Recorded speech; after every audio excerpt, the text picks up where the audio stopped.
Video yang pertama, jaringan pada tumbuhan. Tumbuhan merupakan organisme multiseluler yang terdiri atas banyak sel. Sel-sel tumbuhan yang memiliki bentuk susunan dan fungsi yang sama akan membentuk suatu jaringan tertentu. Beberapa jenis jaringan yang berbeda akan membentuk suatu organ, misalnya akar, batang, daun, bunga, buah, dan biji. Berdasarkan aktivitas pembelajaran, sel jaringan tumbuhan dapat dikelompokkan menjadi dua, yaitu jaringan meristem dan jaringan permanen. Jaringan meristem adalah jaringan pada tumbuhan yang berwujud sekumpulan sel-sel puncak yang aktif melakukan pembelahan. Sel jaringan ini mudah ditemukan pada bagian titik-titik tumbuh, batang maupun akar. Jenis jaringan meristem. Yang pertama, meristem primer. Meristem primer adalah jaringan meristem pada tumbuhan dewasa yang sel-selnya masih aktif membelah. Pada umumnya terdapat pada ujung akar dan ujung batang. Yang kedua, meristem sekunder. Meristem sekunder berasal dari sel-sel dewasa yang berubah sifatnya menjadi sel-sel meristematik. Contohnya adalah cambium dan cambium gabus. Jenis-jenis jaringan meristem berdasarkan posisi. Yang pertama, meristem apikal.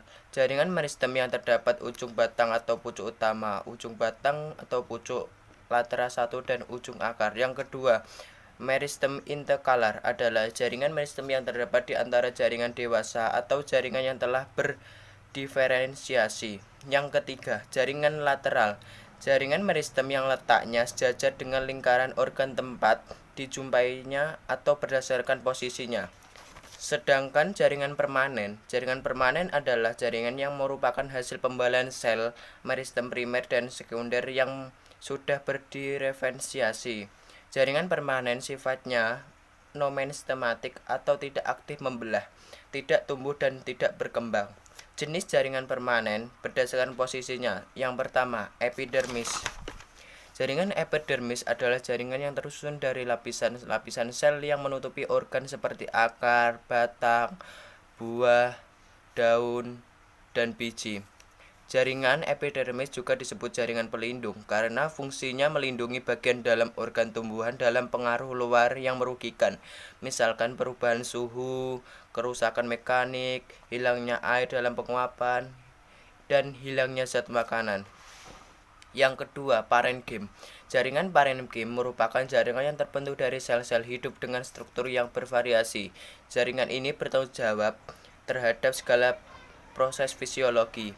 Jaringan parenkim juga disebut sebagai jaringan dasar karem, dapat dijumpai hampir di setiap bagian tumbuh. Berdasarkan fungsinya, jaringan parenkim dibedakan menjadi parenkim amilase yang melakukan proses fotosintesis, parenkim penimbun yang berfungsi menyimpan cadangan makanan, parenkim air mampu menyimpan air, parenkim udara yang mampu menyimpan udara pada lubang antar sel. Yang ketiga, jaringan penyongkong. Jaringan penyongkong adalah jaringan yang menunjang bentuk tubuh tumbuhan berdasarkan bentuk dan sifat.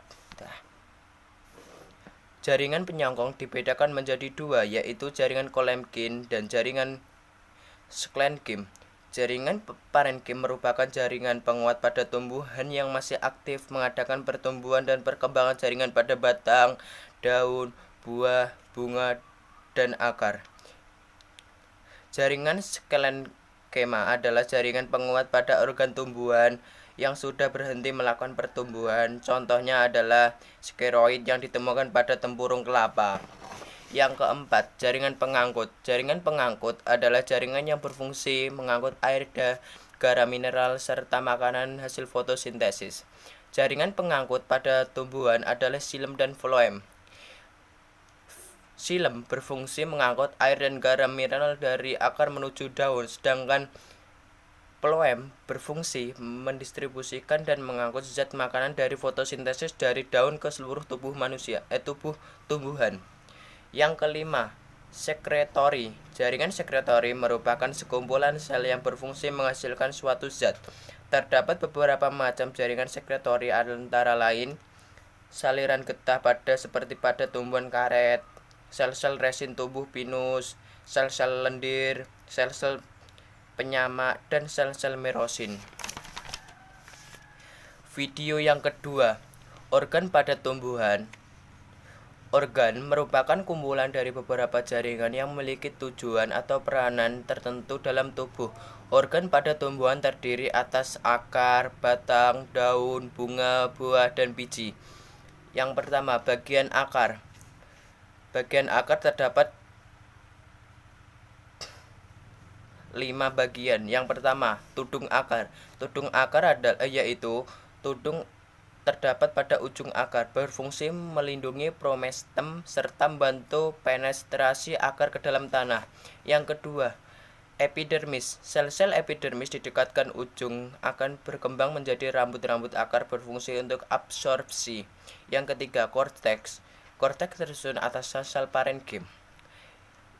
Yang keempat, endodermis, terdiri dari satu lapisan sel yang berkembang dan korteks yang berdiferensiasi. Yang kelima, stele. Stele atau silinder pusat adalah bagian tengah akar yang terdiri atas presikel, berkas pembuluh, dan parenkim. Yang kedua, bagian batang.